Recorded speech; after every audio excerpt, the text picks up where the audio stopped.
Hello students, कैसे हैं आप सभी लोग। तो उम्मीद है आप सभी लोग अच्छे होंगे। आज हम लोग उत्तराखंड के इतिहास और भूगोल से संबंधित एक क्विज़ लेकर आए हैं, जिसमें आपको कुल मिलाकर 50 क्वेश्चंस मिलेंगे। समय 1 घंटा है। आप लोग टेलीग्राम में जुड़ सकते हैं, वहाँ पे जाके इस क्विज़ को आप वहाँ पे दे सकते हैं, इस टेस्ट को आप वहाँ पे दे सकते हैं। तो बहुत ही महत्वपूर्ण टेस्ट है, ज़रूर देखिएगा। भारत की स्वतंत्रता 1947 तक ब्रिटिश गढ़वाल के अंतर्गत निम्नलिखित में से कौन से क्षेत्र आते थे। तो इसका सही आंसर है ए 1, 2, 3, यानी कि पौड़ी, चमोली और रुद्रप्रयाग आते थे। टिहरी जो था ये टिहरी के राजा के पास था। उत्तरकाशी जो था इसी का एक पार्ट था। बाद में 1960 में टिहरी से उत्तरकाशी अलग हुआ था। तो 1947 तक पौड़ी, चमोली और रुद्रप्रयाग गढ़वाल के अंतर्गत आते थे। निम्नलिखित में से कहाँ मुगल राजकुमार सुलेमान शिकोह ने शरण ली थी। तो सुलेमान शिकोह ने कहाँ पे शरण ली थी, इसका सही आंसर है गढ़वाल में ली थी। आपको पता है पृथ्वीपति शाह जो थे उनके यहाँ पे ली थी। उत्तराखंड में शासन करने वाला पहला राजनीतिक वंश कौन सा था। कुड़िंद था। माना जाता है लगभग 200 ईस्वी पूर्व से लेकर 300 ईस्वी के मध्य तक कुड़िंद लोग का शासन था, जिसका सबसे फेमस राजा अमोघ भूति हुआ करता था। बेगार आंदोलन कब और कहां से आरंभ हुआ था। इसका सही आंसर है 13 जनवरी 1921 को अल्मोड़ा से हुआ था। बाद में बागेश्वर में जाकर सरयू नदी में बहुत सारे प्रपत्र जो थे इससे संबंधित बहाए गए थे। अल्मोड़ा होम रूल लीग की स्थापना कब की गई थी। पांचवी का ए है 1914 में। विक्रम मोहन जोशी इसमें बहुत महत्वपूर्ण सदस्य थे। साथ में आपके बद्रीदत्त जी जो थे वो भी इसमें बहुत महत्वपूर्ण भूमिका निभाते थे। उत्तराखंड में निम्नलिखित में से कौन सा ऊर्जा का मुख्य स्रोत है। तो उत्तराखंड में सबसे ज़्यादा ऊर्जा जो आती है वो आती है जल विद्युत ऊर्जा से। बड़े बड़े डैम हैं यहाँ पे, उन्हीं से सबसे ज़्यादा ऊर्जा उत्पन्न होती है। निम्नलिखित कथनों में विचार कीजिए। कथन ए, उत्तराखंड राज्य में विकास के लिए बहुत अंतः शक्ति है, कारण विकास के लिए वैज्ञानिक नियोजन तथा प्रभावी क्रियान्वयन मशीनरी की आवश्यकता होती है। तो बहुत ही शुद्ध हिंदी है। ए तथा आर दोनों सही हैं। आर ए का सही स्पष्टीकरण है। ठीक है, अगला यानी कि इसमें पहला वाला सही है। निम्नलिखित में से कौन सा जिला समूह उत्तराखंड में मैग्नेसाइट भंडार का सही क्रम दर्शाता है। तो इसमें बागेश्वर में सबसे ज़्यादा है, फिर पिथौरागढ़ में मैग्नेसाइट है, फिर चमोली में मैग्नेसाइट है। उत्तराखंड में उगाई जाने वाली फसलों का सबसे महत्वपूर्ण समूह कौन सा है। तो ये क्वेश्चन आपका पूछा गया है ग्रुप सी में एक बार। तो सबसे महत्वपूर्ण समूह है बी, धान, गेहूं, मडवा और आलू। आप जानते हैं जो उधम सिंह नगर वाला रीजन है और जो आपका देहरादून वाला रीजन है, यानी कि जो भी प्लेन वाला रीजन है, वहाँ पे धान और गेहूं अधिक होता है। मडवा और आलू जो है पहाड़ी क्षेत्रों में अधिक उगाया जाता है। निम्नलिखित में से कौन सी उत्तराखंड की एक नगदी फसल है।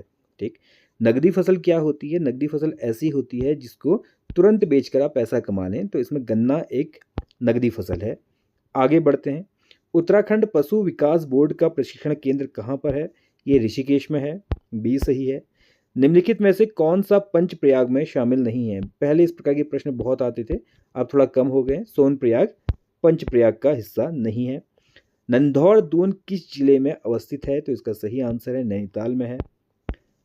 1869 में स्थापित कुमाऊं गवर्नमेंट गार्डन का प्रथम अधीक्षक कौन था। तो इसका सही आंसर है नॉर्मन गिल साहब थे। हिमालय में मोनाल पक्षी जिन ऊंचाइयों के भीतर पाया जाता है वो ऊंचाई है। तो इसका सही आंसर है 8,000 से 14,000 फीट की ऊंचाई पे। ये क्वेश्चन आपका आया हुआ है, एक बार यूकेपीएससी ने पूछा है। उत्तराखंड में बांज बुरांस के पौधे हैं। बांज और बुरांस के पौधे किस कैटेगरी के अंतर्गत आते हैं। समशीतोष्ण वनों की विशेषता के अंतर्गत। किस राष्ट्रीय उद्यान से पुष्पावती नदी प्रवाहित होती है। तो इसका सही है फूलों की घाटी से प्रवाहित होती है। चमोली। झिलमिल आरक्षित क्षेत्र है। तो इसका सही आंसर है बी, हरिद्वार। उत्तराखंड राज्य के किस जनपद की सीमा राज्य के 7 जनपदों से मिलती है। बहुत ही हल्का सा क्वेश्चन है। पौड़ी की आप जानते हैं, पौड़ी के 7 के 7 तरफ अलग अलग राज्य हैं। उत्तराखंड के कितने जिलों में बृहत्तर हिमालय का फैलाव है, यानी कि ग्रेटर हिमालय कितने जिलों में है। तो 5 जिलों में आपका ग्रेटर हिमालय है। उत्तराखंड में शिवालिक श्रेणियों के दक्षिण में स्थित भ्रंश रेखा को क्या कहा जाता है। तो इसका सही आंसर है डी, हिमालय अग्रभ्रंश कहा जाता है। निम्नलिखित पर विचार कीजिए और नीचे दिए गए कूट से सही उत्तर दीजिए। पहला, उत्तराखंड का निचला हिमालय क्षेत्र अधिक आबादी वाला है। शिवालिक हिमालय मुख्यतः वनाच्छादित है। भाबर क्षेत्र में अधिकांश मृदाएं मोटे निक्षेप के रूप में पाई जाती हैं। तो इसका सही आंसर है आपका 1 और 2। भाबर क्षेत्र में अधिकांश मृदाएं मोटे निक्षेप के रूप में नहीं पाई जाती। भाबर में आप देखोगे तो क्या थोड़ा सा पथरीली ज़मीन है, लेकिन उसके बाद नीचे की तरफ आप तराई में जाते हो तो वहाँ आपको बहुत ही बारीक मिट्टी मिलती है। उत्तराखंड का कुल क्षेत्रफल कितना है? तो उत्तराखंड का कुल क्षेत्रफल आपका 53,483 किलोमीटर है। उत्तराखंड की निम्नलिखित चोटियों को ऊंचाई के बढ़ते क्रम में लिखिए, यानी कि छोटे से बड़े क्रम में। सबसे कम ऊंचाई वाला कौन है, उसके बाद धीरे धीरे बढ़ते हुए क्रम में आपको उसको लिखना है। तो माणा है, नंदा देवी पूर्वी है, कामेट है और नंदा देवी उसके बाद आती है। कलियासोंड भूस्खलन क्षेत्र उत्तराखंड में कहाँ अवस्थित है? तो इसका सही आंसर है श्रीनगर एवं रुद्रप्रयाग के मध्य में पड़ता है कलियासोंड।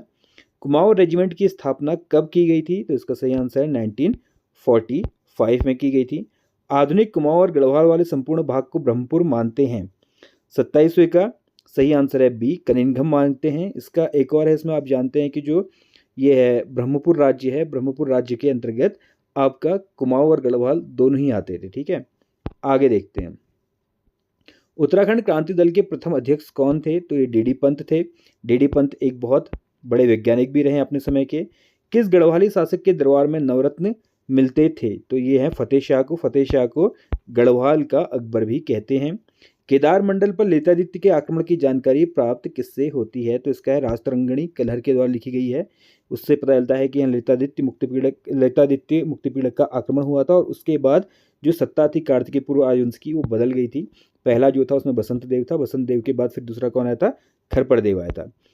बाराहोती किस जिले में अवस्थित है? तो बाराहोती आपका चमोली जिले में अवस्थित है। गंगा राष्ट्रीय नदी कब घोषित की गई थी? तो इसका सही आंसर है 4 नवंबर 2008 को। बाल गंगा निम्नलिखित में से किसकी सहायक नदी है? नदियां पढ़ लेना, इस बार काफी क्वेश्चन आ रहे हैं। भिलंगना की सहायक नदी बाल गंगा है। सुरभि, नंदिनी एवं रमणी नदी संगम स्थित है, तो ये कहाँ पे है? इसका सही आंसर है द्वाराहाट में है। ताड़ीखेत में प्रेम विद्यालय की स्थापना किसके द्वारा की गई थी? नंदन पांडे और भागीरथ पांडे के द्वारा। कोटा खर्रा आंदोलन किससे संबंधित है? कोटा खर्रा आंदोलन के बारे में छोटा सा आपको मिल जाएगा परीक्षावाणी में, उसमें देखिएगा। भूमिहीनों को भूमि दिलवाने के लिए कोटा खर्रा आंदोलन किया गया था। ट्रेल पास कहाँ पर स्थित है? इसका सही आंसर है बागेश्वर पिथौरागढ़ में ट्रेल पास है। उत्तराखंड में 1903 में हैप्पी क्लब की स्थापना किसके द्वारा की गई थी? बहुत आसान क्वेश्चन है, पंडित गोविंद बल्लभ पंत जी के द्वारा। संगौली की संधि कब हुई थी? 2016 यूकेपीएससी में ये क्वेश्चन आपका आया था। इसका सही आंसर है 28 नवंबर 1815 को। मोर ध्वज प्रसिद्ध है, पुरातात्विक स्थल के रूप में मोर ध्वज प्रसिद्ध है। 2011 की जनगणना के अनुसार उत्तराखंड में लिंगानुपात क्या था? तो इसका सही आंसर है 963 963। गढ़वाल के प्रमुख समाचार पत्र गढ़वाल समाचार मासिक का प्रथम प्रकाशन कब हुआ था? पहली बार कब पब्लिश हुआ था? 1902 में। किस विद्रोह को कुमाऊं का बारदोली कहा जाता है? कुमाऊं का बारदोली सल्ट को कहा जाता है। पिंडर नदी का उद्गम स्थान कहाँ पर है? तो पिंडर नदी का उद्गम स्थान कहाँ पर है? पिंडारी है। आटागढ़ इसकी सहायक नदी है और आटागढ़ कहाँ से निकलती है? ये निकलती है दूधातोली श्रृंखला से निकलती है। किसाऊ बांध किस नदी पर बना हुआ है? तो 45वें का बी सही है, टोंस नदी पर किसाऊ बांध बना हुआ है। उत्तराखंड का राज्य पक्षी मोनाल किस देश का राष्ट्रीय पक्षी भी है? तो जाहिर सी बात है उत्तराखंड और नेपाल की बहुत सारी चीज़ें एक जैसी हैं, तो नेपाल का ही है। सही विकल्प चुनिए। तो ये तो कुछ है ही नहीं इसमें। अल्मोड़ा में तांबा होता है, आपको पता है कि अल्मोड़ा में तांबे के बर्तन जो हैं बहुत फेमस हैं। निम्नलिखित में से उत्तराखंड के किन फल उत्पादक जिलों को भारत सरकार ने लीची निर्यात जोन में सम्मिलित किया है? तो इसका सही आंसर है उधम सिंह नगर को किया है। उत्तराखंड में कृषि एक बार देखते हैं, देहरादून को किया है, देहरादून को किया है, इसमें उधम सिंह नगर है, देहरादून है। ठीक है, तो 20 का सही है। उत्तराखंड में कृषि योग्य भूमि लगभग है, कितनी है? तो इसका सही आंसर है आपका लगभग 13% है, क्योंकि यहाँ पे बहुत सारे एरिया में फॉरेस्ट है, फॉरेस्ट के अलावा बाकी एरिया जो है वो बड़खाबड़ है, कई सारी एरिया जो है छोड़ी जा चुकी है, तो कुल मिलाकर 13% के आसपास माना जा सकता है। कौन सा उद्योग उत्तराखंड की आय में सबसे अधिक योगदान देता है? वीडियो में प्रश्न पूछा गया है। सबसे ज़्यादा पर्यटन से यहाँ पैसा आता है, आपको पता है पर्यटन से यहाँ पे सबसे ज़्यादा अर्निंग होती है। तो कैसा आपको लगा ये, इसके बारे में ज़रूर बताइएगा। टेलीग्राम पे जाके इस टेस्ट को आप लोग दीजिएगा और इस तरह के टेस्ट और लाए जाएँ या ना लाए जाएँ कमेंट करके ज़रूर बताइएगा। जल्द ही मिलते हैं नई वीडियो के साथ, तब तक आप लोग ध्यान रखें। धन्यवाद।